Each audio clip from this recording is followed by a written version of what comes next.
बिस्मिल्लाहिर्रहमानिर्रहीम।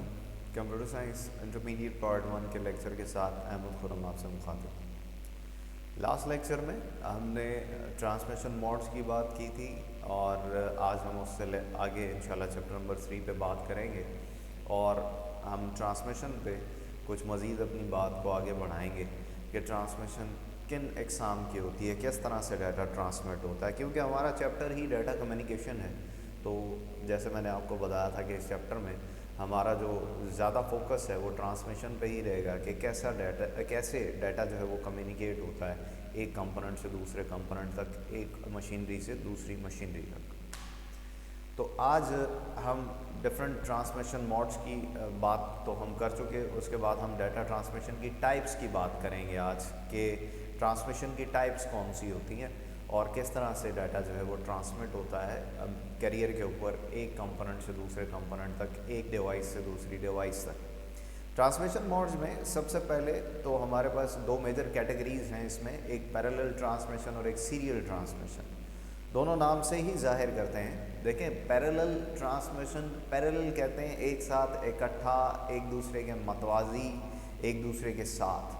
तो parallel transmission का नाम सुनते ही जहन में पहली बात जो है वो ये आती है कि यहाँ बहुत सारे बिट्स एक साथ इकट्ठे ट्रांसमिट होंगे एक ग्रुप की सूरत में, क्योंकि ये पैरेलल ट्रांसमिशन है। तो इसका मतलब ये है कि आपका कम्युनिकेशन मीडिया जिसके ज़रिए से आपने डाटा ट्रांसमिट करना है from one component to another, from one device to another, तो वो ऐसा होना चाहिए कि वो पैरेलली डाटा को ट्रांसमिट कर सके एक साथ, बहुत सारे सारे बिट्स को ट्रांसमिट कर सके डाटा के।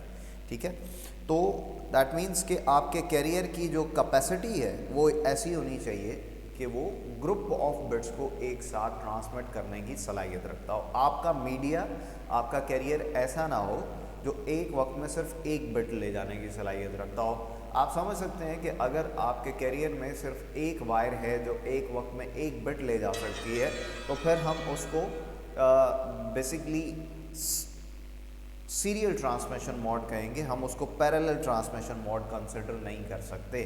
अगर एक वक्त में एक वायर है और जाहिर है कि वो एक ही बिट ले जा सकती है और एक बिट जब ट्रांसमिट होगा तो हम उसको पैरेलल ट्रांसमिशन मोड किस तरह से कह सकते हैं। दैट मीन्स कि आपके कैरियर के ऊपर मल्टीपल लाइंस होनी चाहिए जो एक साथ मल्टीपल बिट्स को कैरी करें from one place to another. ठीक है जी, तो तब जाके आपका ट्रांसमिशन मीडिया जो है वो पैरेलल मोड में होगा। मिसाल के तौर पे ट्विस्टेड पेयर केबल है। अब ट्विस्टेड पेयर केबल जो है उसमें मैंने आपको बताया है, बारहा बताया है कि 8 वायर्स होती हैं ट्विस्टेड पेयर केबल के अंदर, यानी 4 पेयर ऑफ केबल्स होते हैं। ठीक है जी, उसमें से 4 डाटा ले जाने के लिए होती हैं और 4 डाटा ले के आने के लिए होती हैं। हम तफसील में इसी चैप्टर में ट्विस्टेड पेयर केबल को पढ़ेंगे। तो हर पेयर में एक वायर जो है वो आउटगोइंग डाटा के लिए होती है और एक इनकमिंग डाटा के लिए होती है। अब इसका मतलब ये है कि ट्विस्टेड पेयर केबल में 4 लाइंस जो हैं वो एक साथ डाटा को ले आने के लिए और 4 लाइंस एक साथ डाटा को ले जाने के लिए इस्तेमाल हो रही हैं। तो ये पैरेलल मोड ऑफ ट्रांसमिशन है, यानी एक साथ इकट्ठा आपका डाटा जो है वो सेंड हो रहा है। अगर आपके ट्रांसमिशन मीडिया पे 8 वायर्स हैं तो 8 बिट्स, जैसे आप इस डायग्राम में देख सकते हैं कि हर बिट जो है वो एक अलग वायर पे जो है वो कैरी किया जाएगा, उसको ले जाया जाएगा। तो अब जब ग्रुप ऑफ बिट्स एक साथ इकट्ठे ट्रांसमिट होते हैं और एक जगह से दूसरी जगह पहुंचते हैं तो फिर हम इसको पैरेलल ट्रांसमिशन कहते हैं। क्यों? क्योंकि पैरेलली बहुत सारे आपके जो बिट्स हैं वो एक साथ ट्रांसमिट हो रहे हैं from one place to another, लेकिन पैरेलल ट्रांसमिशन के लिए आपका मीडिया भी ऐसा होना चाहिए जो पैरेलल ट्रांसमिशन को सपोर्ट करे, राइट। तो a method of transmission in which group of bits are sent at the same time over multiple wires। तो डेफिनेटली एक वायर पे तो पैरेलल ट्रांसमिशन नहीं हो सकती, ये बात अपने जहन में रखिएगा। इट्स कॉल्ड पैरेलल ट्रांसमिशन और इट इज़ यूजुअली यूनिडायरेक्शनल। हम बात कर रहे हैं आमतौर पे यूनिडायरेक्शनल कम्युनिकेशन। यूनिडायरेक्शनल कहते हैं एक तरफा कम्युनिकेशन की, बाई डायरेक्शनल होती है दो तरफा कम्युनिकेशन, जब डाटा आ भी रहा हो जा भी रहा हो। तो हमारा इसमें जो फोकस है वो पैरेलल ट्रांसमिशन की अगर हम बात कर रहे हैं तो इसका मतलब ये नहीं है कि उधर से भी एक बिट आ रहा हो और इधर से एक बिट जा रहा हो, तो दैट इज़ पैरेलल ट्रांसमिशन, क्योंकि 2 बिट्स एक साथ। हम एक तरफा बहुत सारे बिट्स की ट्रांसमिशन की बात कर रहे हैं। तो वो पैरेलल ट्रांसमिशन होगी। तो इट इज़ यूजुअली यूनिडायरेक्शनल, कहते हैं each bit is transmitted over a separate line, her bit एक सेपरेट लाइन पर जाएगा। The internal transfer of data in a computer uses parallel mode. Computer के इनसाइड जो buses लगी हुई होती हैं, यानी आपके मदरबोर्ड पे या आपकी जो एक्सटर्नल बसेस होती हैं, बसेस का मैं जिक्र कर चुका हूँ, जो कंप्यूटर के इनसाइड इंटरनल कम्युनिकेशन पाथ्स होते हैं, जिससे एक कंपोनेंट से दूसरे कंपोनेंट तक डाटा जा रहा होता है। मदरबोर्ड पे प्रिंटेड सर्किट होते हैं, जहाँ से आपकी रैम से आपके सीपीयू तक, सीपीयू से आपकी रैम तक डाटा जो है वो ट्रांसमिट हो रहा होता है, और डिफरेंट दूसरे कंपोनेंट्स के दरमियान में डाटा ट्रांसमिशन, तो वो पैरेलल मोड में ही हो रही होती है, यानी बहुत सारे बिट्स एक साथ जो है वो सेंड किए जा रहे होते हैं। तो याद रखिएगा, internal transfer of data in a computer जो है वो पैरेलल मोड इस्तेमाल करता है। कहता है data transmission between computer and printer is also parallel transmission, तो वो भी पैरेलल ट्रांसमिशन है कंप्यूटर से प्रिंटर। पैरेलल पोर्ट लगी हुई होती है, पोर्ट्स को आगे इस चैप्टर में हम डिस्कस करेंगे अगर हमें टाइम मिला तो। और यानी एक साथ बहुत सारे बिट्स ट्रांसमिट होते हैं प्रिंटर तक कंप्यूटर की जानिब से। Parallel transmission is faster because all bits are send at the same time. तो ज़ाहिर फास्टर तो होगी क्योंकि ग्रुप ऑफ बिट्स एक साथ जो वो ट्रांसमिट होते हैं इसमें। सीरियल ट्रांसमिशन इसका बिल्कुल ऑपोजिट है। आप समझ गए होंगे कि सीरियल ट्रांसमिशन किसको कहते हैं। जब आपके पास एक ही ट्रांसमिशन लाइन हो, एक ही वायर हो, और उस पर वन बाय वन जब आपके बिट्स ट्रांसमिट हो, ज़ाहिर एक के बाद दूसरा, फिर एक के बाद दूसरा बिट जो है वो ट्रांसमिट होगा, तो इसको फिर हम क्या कहते हैं, इसको सीरियल ट्रांसमिशन मोड कहते हैं। जब कम्युनिकेशन लाइन एक है तो जाहिर है कि डाटा को भेजने में उतना ही डिले होगा। डाटा जाएगा तो सही, मगर सुस्त रफ्तारी से जाएगा। So a method of transmission in which data is sent one bit at a time is called serial transmission. The character bits are sent sequentially, यानी तरतीबवार एक के बाद दूसरा बिट जो है वो ट्रांसमिट होता है। और serial transmission is slower than parallel transmission mode. जाहिर है कि ये स्लोअर होगी as data is sent sequentially one bit at a time. So telephone lines are use this method for data transmission. Telephone line पे आपको पता है कि एक, मैं कई बार जिक्र कर चुका हूँ, एक वायर जो है वो डाटा ले जाने के लिए होती है, एक लेके आने के लिए होती है, तो सीरियली डाटा ट्रांसमिट हो रहा होता है। Each individual bit of information travels along its on communication path. आप डायग्राम से भी देख सकते हैं कि वन बाय वन बिट जो है वो एक के बाद दूसरा सेंडर से रिसीवर की तरफ जो है वो ट्रांसमिट होता है। उसके बाद हमारे पास एसिंक्रोनियस और सिंक्रोनियस ट्रांसमिशन की एक्सप्लेनेशन है। अच्छा, अब आप इसमें फर्दर ये समझिएगा कि एसिंक्रोनियस और सिंक्रोनियस ट्रांसमिशन क्या है। आपने ट्रांसमिशन की टाइप्स तो पढ़ ली, सीरियल और आपने पैरेलल मोड पढ़ लिया, लेकिन इसमें जो कंट्रोलिंग मैकेनिज़्म है वो फिर सिंक्रोनियस और एसिंक्रोनियस है। उसको कंट्रोल कैसे किया जाता है डाटा को सेंड करने को, तो इन दो बातों को आपने समझना है कि इन्हीं दो मोड्स में जो कंट्रोलिंग मैकेनिज़्म है वो क्या है। इन एसिंक्रोनियस ट्रांसमिशन जो है उसमें वो कहता है कि डाटा जो है वो कैरेक्टर बाय कैरेक्टर जो है वो सेंड होता है, और इसमें इर्रेगुलर गैप्स होते हैं, यानी ये एक एक कैरेक्टर करके जाएगा। सीरियल ट्रांसमिशन में जैसे डाटा ट्रांसमिट हो रहा होता है, एक एक कैरेक्टर ट्रांसमिट होगा, लेकिन इसमें कोई रेगुलर गैप्स नहीं होते, यानी कब ट्रांसमिशन जो है वो रिसीवर तक पहुंचनी शुरू हो जाए, फिर कब ट्रांसमिशन लाइन पे गैप आ जाए, थोड़ा वेट करना पड़े, फिर उसके बाद ट्रांसमिशन दोबारा शुरू हो जाए, फिर गैप आ जाए, कितना गैप आए, कम आए, ज़्यादा आए, ये कोई रेगुलर गैप्स की ट्रांसमिशन नहीं है। अच्छा, अब इस पर होता क्या है, बुनियादी तौर पे जब इस पे पहला एक यानी वन रिसीव होता है, जब ट्रांसमिशन लाइन आपकी जो है वो एम्प्टी होती है, बिल्कुल खाली होती है, और पहला एक वन रिसीव होता है, तो उसको स्टार्ट सिग्नल कंसिडर किया जाता है। इस वक्त डाटा नहीं आ रहा ट्रांसमिशन लाइन पे। ट्रांसमिशन लाइन पे जैसे ही पहला वन रिसीव होगा तो उसको क्या कंसिडर किया जाएगा, ये स्टार्ट सिग्नल है, यानी उसको एक इंदिया, एक इशारा कंसिडर किया जाएगा कि ये अब डाटा ट्रांसमिशन शुरू होने वाली है। उस वन के बाद फिर जितने भी बिट्स रिसीव होंगे वो सारे डाटा के बिट्स कंसिडर होंगे, फिर एकदम से उसमें जो है वो गैप आ जाएगा। ठीक है, अगर ट्रांसमिशन जो है वो एकदम से ख़त्म हो जाती है तो कितना गैप आएगा कोई पता नहीं है। फिर उसके बाद अगर दोबारा एक वन कंसिडर होता है कुछ देर के बाद, तो फिर उसको स्टार्ट सिग्नल समझा जाएगा, और फिर ट्रांसमिशन जो है बाकी बिट्स सारे ट्रांसमिशन बिट्स कंसिडर होंगे। लेकिन गैप के बाद अगर पहला ज़ीरो जो है वो रिसीव होता है, गैप आ गया ट्रांसमिशन में, उसके बाद पहला बिट जो है वो ज़ीरो की सूरत में रिसीव हो रहा है, तो उसको स्पेस स्टेट कहते हैं। उसका मतलब ये होता है कि there is nothing to be transmitted, इस वक्त डाटा ट्रांसमिशन के लिए है ही नहीं लाइन पे, तो इसलिए वो ज़ीरो रिसीव कर रहा है लाइन के ऊपर। That is basically a spaced state signal.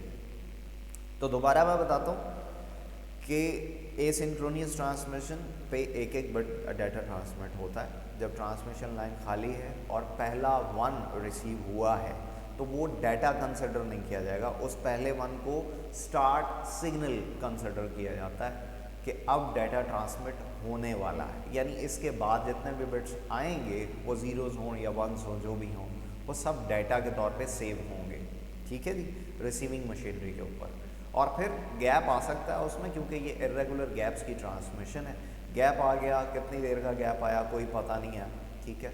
और इस गैप में, यानी गैप के बाद, अगर गैप के बाद पहला जो बिट रिसीव हो रहा है वो ज़ीरो है, तो उसका मतलब ये होगा कि अभी फ़िलहाल डाटा ट्रांसमिशन के लिए है ही नहीं, अभी तक जो है वो डाटा ट्रांसमिशन लाइन पे नहीं है, और वो स्पेस स्टेट को जो है वो ज़ाहिर कर रहा होता है कि डाटा नहीं है।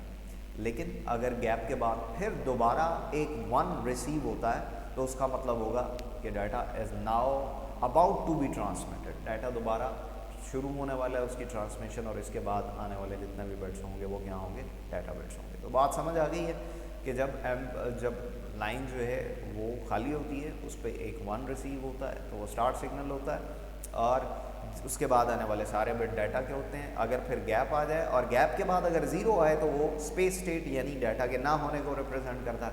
वन आ जाए तो वो दोबारा स्टार्ट स्टेट को जो है रिप्रेजेंट करेगा, और इस तरह से डाटा ट्रांसमिशन जो है वो इर्रेगुलर गैप्स के साथ चलती रहेगी।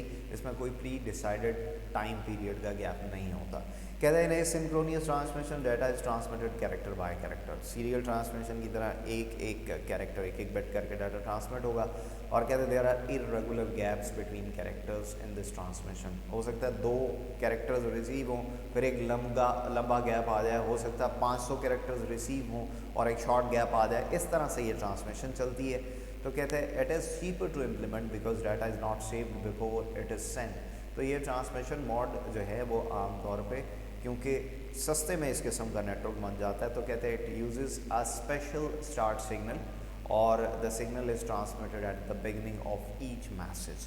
मैंने आपको कहा कि हर मैसेज से पहले एक स्पेशल स्टार्ट सिग्नल भेजा जाएगा जो 1 होगा, और उसको कहते हैं start signal is sent when the character is about to be transmitted. उसका मतलब ये होता है कि अब कैरेक्टर्स रिसीव होने वाले हैं डाटा की सूरत में। कहते हैं start bit has a value of 0, it is called space state. A value of 0 indicates that characters are about to be transmitted।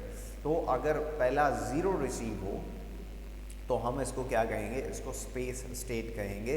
और कहते हैं इट अलाउज द रिसीवर, तो 0 पहला, इसको थोड़ा सा चेंज जो है वो कर गया मैं। 0 अगर पहला रिसीव होगा तो उसको स्टार्ट जो है वो स्टेट हम कहेंगे, और अगर 1 रिसीव होगा तो फिर हम उसको क्या कहेंगे कि ये एम्प्टी स्टेट है, यानी डाटा ट्रांसमिशन के लिए नहीं है। ठीक है, 0 अगर पहला रिसीव होगा तो वो स्टार्ट स्टेट है, यानी data is about to be transmitted. उसका मतलब ये होगा कि अब आपको डाटा रिसीव होने वाला है। तो कहता है कि इट अलर्ट्स द रिसीवर, जब पहला 0 रिसीव होगा रिसीवर को, तो उससे रिसीवर अलर्ट हो जाएगा कि अब बाकी जितने भी बिट्स सेंड होंगे वो किसके होंगे, वो डाटा के होंगे, वो डाटा रिसीव होने वाला है। कहते हैं if start bit has a value of 1 it indicates that the line is idle. लेकिन अगर पहला बिट 1 रिसीव होता है गैप के बाद, तो वो कहेगा, उससे मुराद ये है कि इस वक्त ट्रांसमिशन लाइन आइडल है and there is nothing to be transmitted, data transmission के लिए नहीं है।